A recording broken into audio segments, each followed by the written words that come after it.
This is a residential key of Kwikset. We used 2m2tank CNC key cutting machine to cut this key. On the application, we click Key Database, and then we'll find the residential key. Here we'll click the letter K, and click the Kwikset option. Select the third option. Click and enter KS1. Either of them is okay. Here I select the residential clamp. This is the guide animation of key installation. Install the original key depending on the guide picture. Please position the shoulder of the key against the small metal piece. If it is ready, please click Continue, and then click Identify. Continue.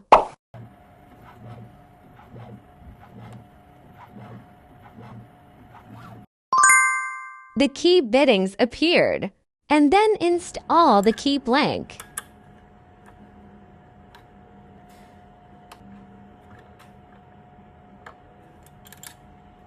Finally, click Cut this key.